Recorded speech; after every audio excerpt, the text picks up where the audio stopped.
This is Revenge Bible. I was standing in the dark when the call came through. An unfamiliar number vibrating against the car seat beside me. I let it ring once, twice, then picked it up expecting nothing. Instead, I heard my mother's voice break through the static. "Jane, where are you?" My name is Jane Dorsey. I'm 23 years old, and at the time all this happened, I was working as a receptionist at a local logistics office. Quiet job, quiet life, quiet dreams. Nothing extraordinary, just stability. Or so I thought, till that phone call. Everything changed, and the life I thought had been all this while peaceful became what I had not envisioned. Her voice drifted into the quiet as if the wind itself had carried it from a life I no longer belonged to. For a moment I didn't answer.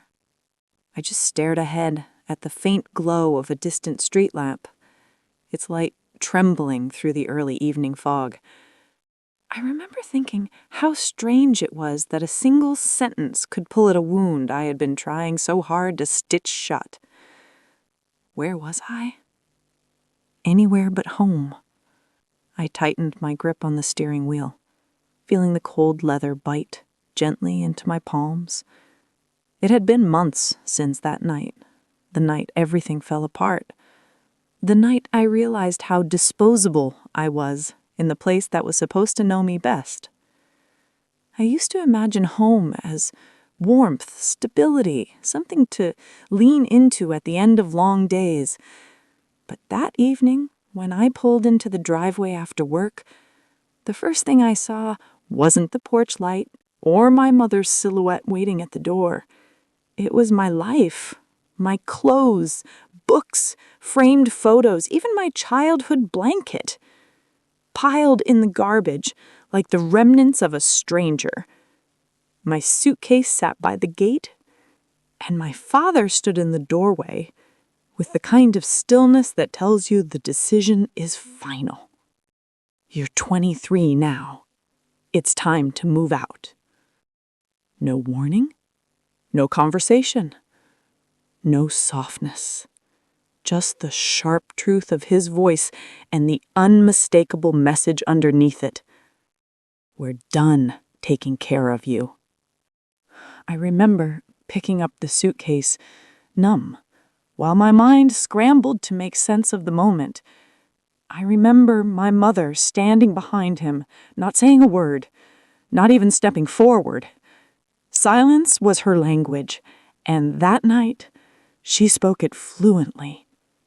I got into my car, turned the key, and drove away, without looking back. I thought leaving would hurt less if I didn't see their faces one last time. But pain has a way of lingering, even when you move far beyond the places that caused it. So when her voice trembled through the phone, "Jane, where are you?" I knew the past had found me again. I just wasn't the same person it had thrown out. And what came next changed everything. Now stay with me, because this is where everything begins to unravel. Let me ask you something. What would you do if the people who raised you treated you like you were disposable? Would you walk away, or would you return on your own terms and reclaim your narrative? Share your honest opinion in the comments. I truly want to hear your perspective. Here at Revenge Bible, we explore real psychological stories of betrayal and justice. Don't forget to like, share, and subscribe so you never miss our next emotional reckoning. Before everything fell apart, my life was simple, unremarkable to anyone on the outside, but steady in the ways that mattered to me. I lived in a modest urban neighborhood on the edge of the city, the kind where you heard car horns during the day and the distant hum of generators at night. My mornings always began before sunrise. I'd sit by the small window in my room with a cup of tea cooling in my hands, watching the world yawn awake. I didn't have much, but I had routine. And for a long time, routine felt like safety. I worked as a receptionist at a logistics office, the type of job people underestimate because it looks easy until you're the one juggling calls, schedules, walk-ins, and silent expectations. I wasn't ambitious in the way some people define ambition. I wasn't chasing titles or trying to outrun time. My goal was simpler. Build stability, inch by inch. Save enough to eventually live on my own. Learn how to breathe without feeling like a burden to anyone. That was the irony, of course. I was planning to leave on my own terms. I just never imagined my exit would be forced, humiliating, and timed to everyone's convenience but mine. Back then, I believed I had a fairly predictable relationship with my family. My father, Greg, was stern but practical. He spoke in directives, not discussions. His love, if he possessed it in the way that parents are expected to, was measured through responsibility, not affection. As long as you followed his rules, he considered things fine. Break one, even unintentionally, and he shifted into a coldness that could freeze whole rooms. My mother, Elaine, was gentle but distant, like a person who lived a few inches outside her own life. She wasn't unkind, just hesitant to speak, hesitant to challenge, hesitant to choose sides. She floated between us, quiet as a shadow, always trying to not disrupt the surface of anything. Growing up under that roof meant learning silence before learning communication. It meant studying moods, anticipating reactions, and hoping approval would come someday, like an overdue letter. Yet in that environment, I found ways to feel grounded. Journaling became my anchor. Every night before falling asleep, I wrote down my thoughts, what I felt, what I feared, what I hoped for. Some people pray. Some vent. I wrote. It made me feel like my existence had shape, even if I was the only one who could see it. My daily life was calm, if not emotionally rich. Work, home, journal, rest. Repeat. I didn't complain. I didn't argue. I didn't ask for much. I wasn't the child who caused trouble or demanded attention. I existed quietly, believing that respect and understanding might someday grow from my consistency. The rental duplex, what would later become the center of everything, was never something I thought about deeply. It was just part of our family's life. 2 tenants lived on the property next door to ours. They paid rent monthly, and my father handled everything. At least that's what I assumed. Once in a while, my mother would mention the property needing repairs, or a tenant asking about plumbing, or the next cycle of rent. It was background noise, the kind of family business talk you hear growing up without ever being invited to participate in. I never imagined I had anything to do with it. I never imagined I had a name attached to anything. No one told me, and I had no reason to suspect otherwise. In those days, I carried hope for the future quietly. I saved as much as I could, small amounts, but consistent. I dreamed of a small place on my own, maybe a 1-bedroom apartment, maybe a studio somewhere with enough light and enough silence to feel like peace. I imagined moving out respectfully, gratefully, and on my terms. Those were my expectations. Underwhelming to some, but meaningful to me. Looking back, the signs of tension had been gathering long before I noticed. My father had become more impatient in his tone, more dismissive in the way he spoke to me, more irritated by my presence in ways I didn't understand.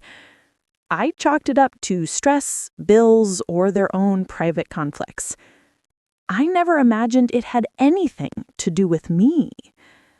But the truth has a way of echoing long before it's spoken. You just don't recognize the sound when you're used to quiet. If I had known what was coming, maybe I would have prepared my heart differently. Maybe I would have asked more questions. Maybe I would have paid attention to the way my father avoided eye contact the week before the incident, or the way my mother lingered outside my bedroom door some nights, like she wanted to say something but couldn't. But I didn't know. I was living my life in steady, oblivious rhythm. And sometimes betrayal doesn't come suddenly. Sometimes it walks quietly beside you until the moment it pushes you off the edge. The day everything shifted started like any other, ordinary to the point of forgettable. I woke up before sunrise, wrote a few lines in my journal, got dressed and left for work with a familiar sense of routine guiding me. There was nothing unusual in the air, nothing to warn me that this would be the day my life cracked open. If anything, it felt calmer than most days.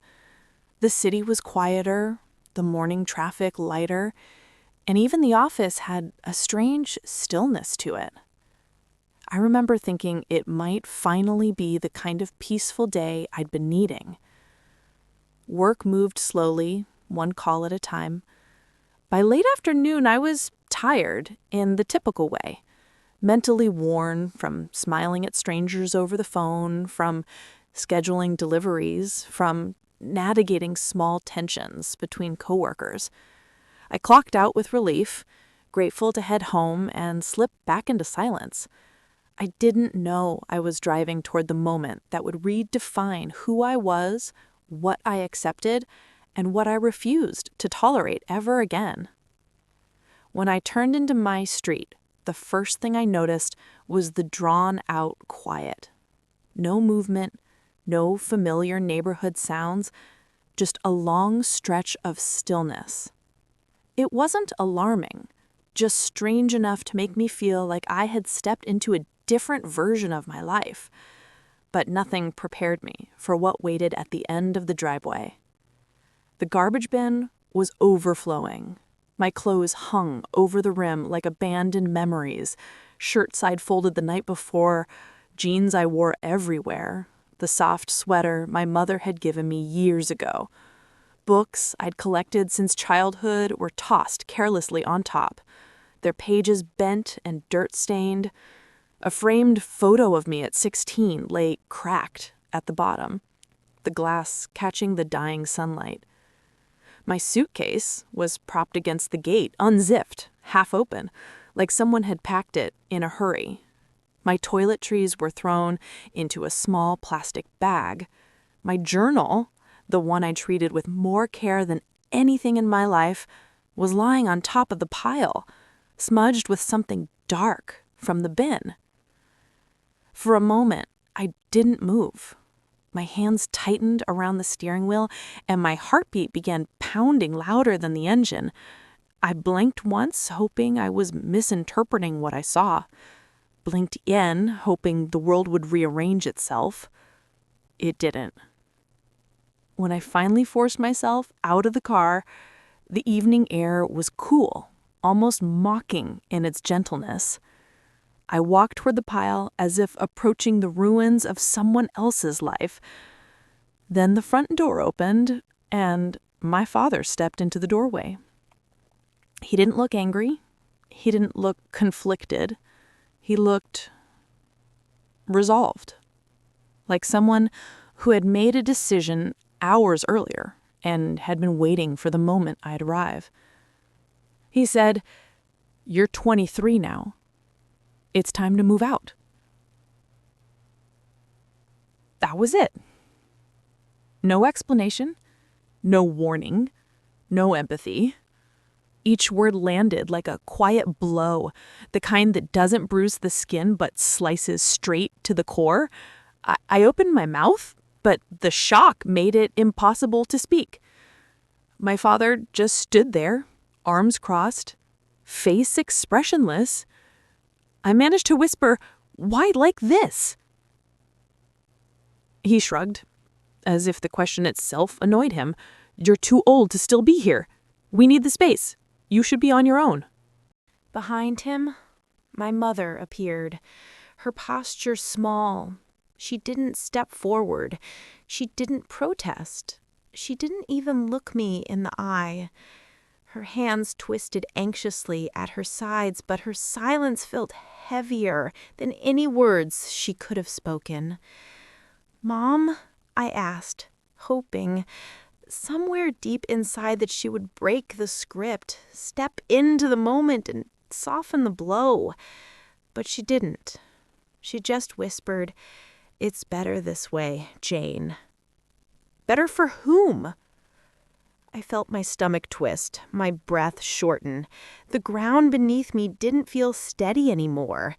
I couldn't decide which hurt more, the coldness in my father's voice or the passivity in my mother's eyes.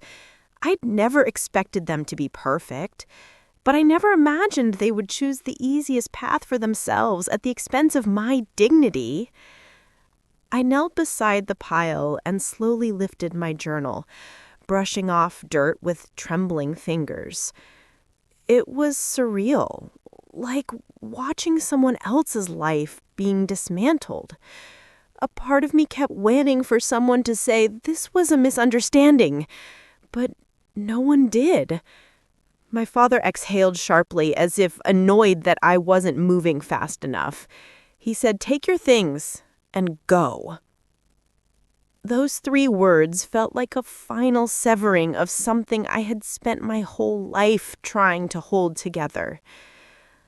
I zipped my suitcase, picked up what I could carry, and backed away from the house. I didn't look at either of them, not because I didn't want to, but because I knew if I did, the pain would drown me. I walked to my car in silence, loaded my belongings, and closed the trunk. When I sat behind the wheel, I caught one last glimpse of my parents standing in the doorway, the porch light casting their shadows long across the pavement. They didn't wave. They didn't soften. They just watched. And that was the moment I realized home was never truly mine. What I didn't know then was that their betrayal was only the surface. The deeper truth was waiting to be discovered, and it would change everything I believed about who I was and what belonged to me. The truth didn't hit me all at once. It came in pieces, quiet and deliberate, like a shadow creeping across a room until it finally consumed every corner. At first, I thought I was imagining things or misremembering details, but deep down, I felt the unease crawling up my spine. The small, nagging suspicions I had tried to ignore for months were no longer whispers. They were shouting. It started the night I decided to check my old journal entries, the ones I had saved despite everything. Flipping through the pages, I came across notes I had written years ago about the duplex property my family owned. I remember my father mentioning it in passing, a property under management, but it was never discussed with me. Never. At the time, it didn't seem relevant, but now, looking back, the legal papers tucked inside one of the books caught my eye. A deed. My name, Jane Dorsey, was on it. I froze. I read the document over and over, disbelief pressing down on me. My father had signed me in as a partial owner when I was still a teenager, an arrangement that apparently allowed him to control the property entirely, or so he assumed. No one had ever told me. Not my father, not my mother. And yet there it was, plain as day. My name, my legal stake, a piece of something I thought was entirely theirs. I felt my chest tighten, my hands shaking as the weight of realization pressed down on me. It wasn't just property. It was proof. Proof that everything they had done, the cold dismissal, the move-out night, the way they treated me like I was disposable, was built on arrogance, on the belief that I would never notice, never reclaim, never act. I dug deeper. I searched old files, folders, and emails. I found rental agreements, maintenance receipts, and correspondence my father had conducted with the tenants. Every document, every note, every email he thought I'd never see told the same story. He had acted as though he had the right to manage the duplex without me, to extract its profits, and to erase my claim without consequence.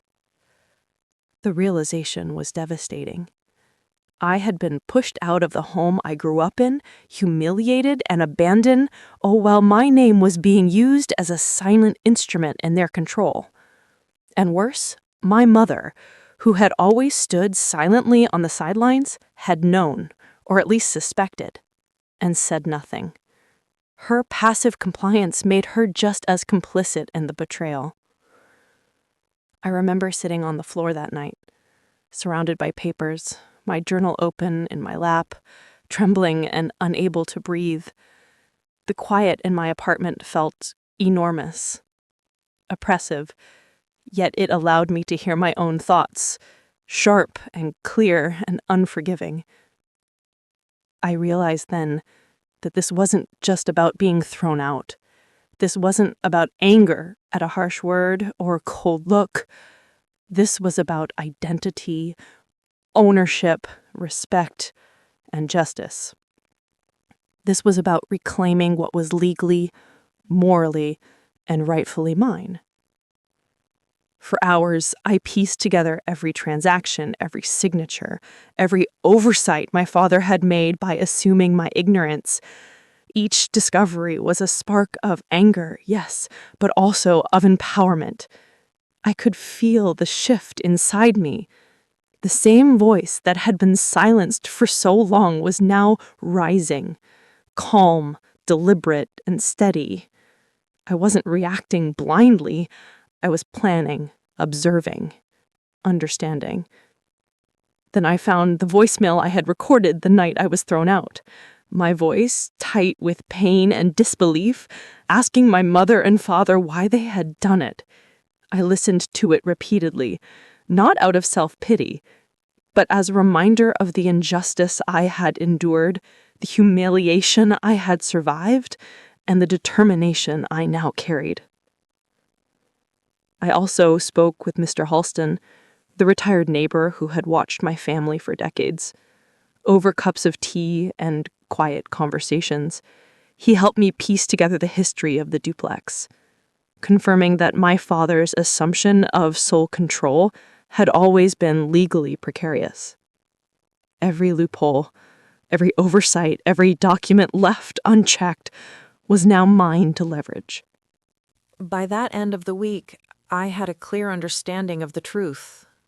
The duplex wasn't just an asset. It was proof that my family had underestimated me, that they had treated me as disposable, that they believed my silence would last forever.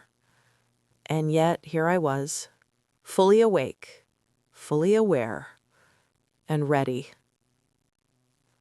I spent the following nights mapping out everything. Legal documents, tenant agreements, correspondences, even photographs of repairs and improvements. Every detail mattered. Every record was a piece of the puzzle. I realized that my empowerment lay not in confrontation, but in knowledge, in preparation, in careful, deliberate action. And as I sat alone in my apartment, penning notes in my journal, I finally allowed myself to feel the first flicker of calm determination. Betrayal had been devastating, yes, but it had also shown me where my strength could emerge. My parents had thought they could erase me, dismiss me, and leave me powerless. They had been wrong. The pieces of my life, scattered and mismanaged as they were coming together. The duplex was mine in name, mine in right, and soon it would be mine, in control. And for the first time in months, I felt a sense of quiet, icy clarity. I knew what I had to do. No one had to apologize. No one had to feel guilty. I simply had to act. And that action, measured and deliberate, would define the next chapter of my life. Once I understood the depth of the betrayal, I knew reacting emotionally would only give my father the satisfaction of chaos. I had been cast out, humiliated, dismissed, but I wasn't going to give them the story they expected. I would act quietly, deliberately, with patience. Revenge for me wasn't about spectacle. It was about precision, justice, and reclaiming what was always mine. I started by organizing every document I had discovered: the deed with my name, tenant agreements, maintenance receipts, property tax statements. Everything was laid out on my small kitchen table. I touched each paper carefully, as if I could absorb the history of my ownership through my fingertips. Every signature, every date, every detail mattered. One small oversight could ruin months of careful preparation. I created a timeline of events: when my father had filed repairs without my knowledge, when rental payments were collected in full but never disclosed, when my mother had received updates but never mentioned them. Mapping these details allowed me to see patterns, assumptions they had made about my ignorance, opportunities they had taken thinking I would never notice. And that knowledge was my power. Next, I reached out to Mr. Halston, the retired neighbor who had seen the property's history unfold over decades. He was quiet, thoughtful, and precise, a man who spoke with authority only when necessary. Over tea in his modest living room, I explained my situation, careful not to show the full extent of my plan. I simply needed confirmation, validation, and guidance. "Jane," he said, leaning back, "your name on that deed gives you leverage they didn't anticipate. The law favors the rightful owner, especially when the other party assumed control without your consent. You have every right to act." His words gave me a strange, cold comfort. They didn't diminish the pain, but they clarified the path forward. I wasn't stepping into revenge blindly. I was stepping into a system that I could use, legally and morally, to reclaim what was always mine.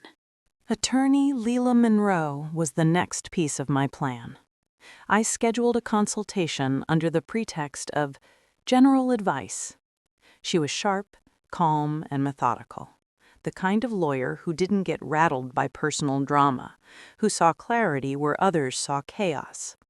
I laid out the documents, timelines, and discoveries. She listened, taking notes without interruption. "You have a strong case," she said finally. "Your father assumed control without disclosure, and you were deliberately kept in the dark. With these records, the tenant's cooperation, and proper legal filing, you can reclaim full rights and ensure any financial benefits owed to you are recognized.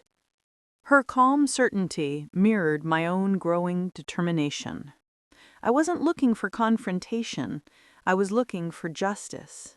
And justice, I realized, required preparation, patience, and careful execution.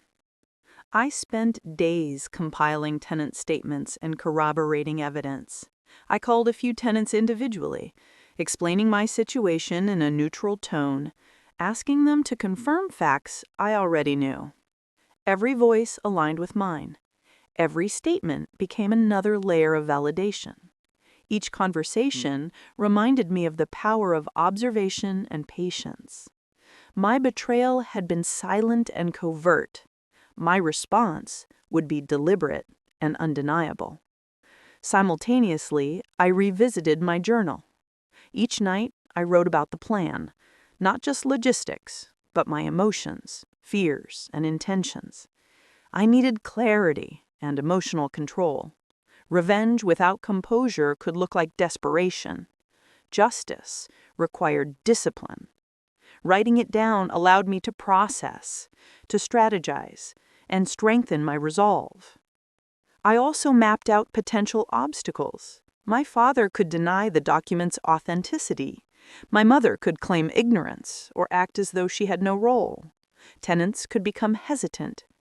Anticipating these scenarios, I worked with Leela to create contingencies, notarized affidavits, recorded correspondences, legal notices drafted in advance. Every what if had a countermeasure. Every detail had a plan. Through all of this, I discovered something vital. I wasn't just reclaiming property. I was reclaiming my autonomy, my dignity, my right to be recognized. The plan became more than legal steps. It became psychological armor. I no longer felt small or disposable. I felt seen, capable, and purposeful. I remember one night sitting alone in my apartment, with the city quiet outside, sipping lukewarm tea and reviewing every file again. The apartment smelled faintly of ink and paper. The documents were stacked neatly, the tenant statements printed, the notes in my journal aligned. I felt a sense of calm I hadn't known in months. The betrayal had been sharp, but now the edge had dulled. In its place was something heavier, quieter, and infinitely more powerful: control. This wasn't about proving my father wrong. It wasn't about shaming my mother. It was about reclaiming what was mine with composure and integrity. Every step I took was intentional, every decision measured, every action calculated. And as I closed my journal that night, a clear thought anchored itself in my mind. I was ready. I wasn't walking into this blindly. I knew the terrain, I knew the stakes, and I would succeed, not out of vengeance, but out of right. The day I decided to act felt ordinary at first. Quiet, almost anticlimactic. I drove to the duplex under the guise of checking in on repairs, my journal and files tucked into a neat leather briefcase. My heart wasn't racing, my hands weren't shaking. I had done the work, gathered the proof, and rehearsed every interaction in my mind. This wasn't a confrontation fueled by anger. It was an assertion of what was mine. When I arrived, the tenants greeted me politely, unaware that their casual smile would be part of a larger narrative. I explained calmly, almost conversationally, that I was now officially the co-owner of the property, and that I was verifying records. Their confusion was brief. Once I showed them the documents, the deed, and the notarized statements, their demeanor shifted. Respect, tempered with relief, replaced uncertainty. They listened, answered questions, and confirmed details I already knew. Next came the most delicate part, addressing my father. I called him first, not to argue, not to threaten, but to summon him into the reality he had ignored for months. "I need you to meet me at the duplex," I said, voice steady. "It's time we go over the records together." He arrived 30 minutes later, frowning, hands in pockets, pride hanging heavy in his posture. My mother followed reluctantly, quiet and tense. They didn't speak, assuming that my presence alone would be enough to intimidate. They were wrong. I laid the files on the kitchen table, my movements slow, deliberate. The apartment smelled faintly of polish and sun-warmed concrete, a neutral canvas for what was about to unfold. I watched them, studied their expressions, the micro gestures that betrayed their uncertainty. The same pride that had cast me out now faltered under the weight of evidence. "Jane," my father began, voice tight, "what is this?" "This," I said, softly, opening the deed and pointing to my name, "is exactly what I discovered. I am a legal co-owner of this property. Everything you have done, every decision, every collection, every maintenance contract signed without my consent was without my authorization. That stops now." The silence that followed was thick. My mother's hands twisted nervously in her lap. My father's jaw clenched. I could feel the tension, the quiet realization that they had underestimated me. I didn't yell. I didn't cry. I presented facts, tenant confirmations, bank statements, maintenance receipts, legal notices drafted by Leila Monroe. Every paper, every detail, every verified account became a block in the foundation of my reclaiming. You assumed I wouldn't notice. You assumed I would remain silent. But I am neither powerless nor invisible. From this moment forward, my share is recognized, and any actions regarding this property must have my consent. My father's lips pressed together, his eyes darting from one paper to another, a storm of frustration contained beneath a practiced exterior. My mother's gaze met mine briefly, a flicker of shame or perhaps recognition passing through her expression. Then came the tenant's affirmation. They acknowledged my rights, expressed relief at having clarity, and made it clear they would comply only with instructions from the rightful co-owner. My father's silence was deafening. He realized that his control, built on assumptions and arrogance, had evaporated. I didn't need to demand respect. It was evident in the way the room shifted. I didn't need to humiliate. The evidence spoke louder than any word I could utter. This was revenge by precision, quiet, undeniable, inevitable. I documented everything as I went. Photos, notarized statements, recorded correspondences, all ready for submission should any dispute arise. Each step reinforced my position and left no room for ambiguity. I wasn't taking more than was mine. I wasn't seeking punishment. I was claiming rightful ownership with composure and integrity. By the time they left, the tension had changed shape. My father no longer looked like a tyrant. My mother no longer seemed untouchable in her silence. They both understood that they had underestimated me, that they had miscalculated my resolve. And I knew, with quiet satisfaction, that they would never assume my ignorance again. Driving away, I felt a calm warmth spread through me. This wasn't triumph in the conventional sense. It was something quieter, heavier, and infinitely more satisfying. The betrayal had been confronted not with rage, but with clarity. The humiliation had been transformed into empowerment. Every step, every decision, every calculated action had restored what they tried to strip away. Sitting alone in my car, the city lights reflecting on the windshield, I finally allowed myself to exhale. The property was secure, my stake recognized, my dignity intact. And most importantly, I had done it on my terms, calmly, precisely, morally. I realized then that revenge doesn't always roar. Sometimes it whispers, deliberate and inevitable.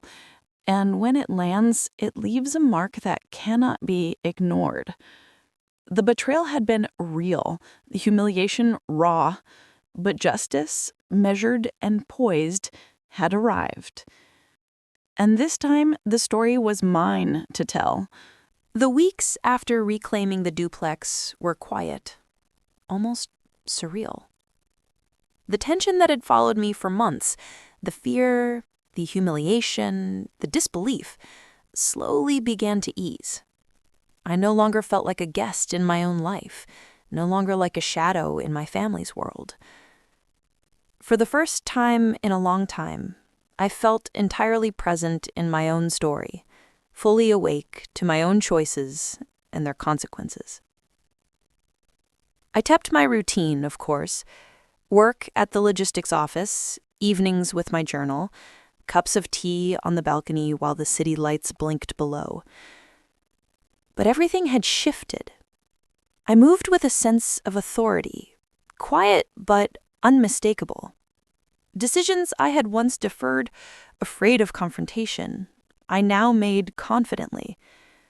I was no longer someone who waited for permission to exist. I was the owner of my life, literally and figuratively. My relationship with my parents changed too, though not in the way some might expect. I didn't seek apologies, nor did I allow resentment to consume me. My father and mother understood, silently, that the old dynamics were over. They no longer held power over my dignity or my boundaries. And in that understanding, I found freedom.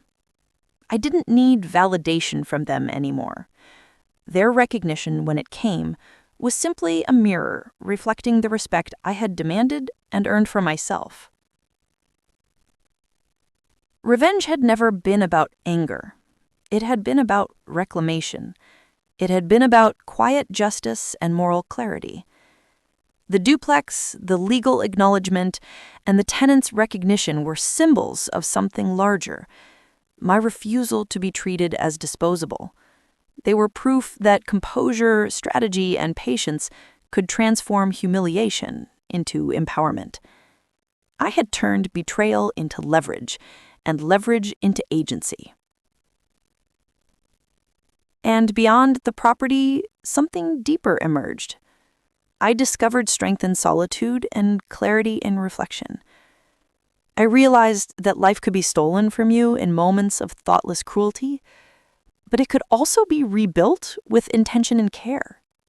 Each journal entry, each carefully logged document, each quiet conversation with my allies had become a brick in the foundation of my renewed self. I had learned that power doesn't always roar.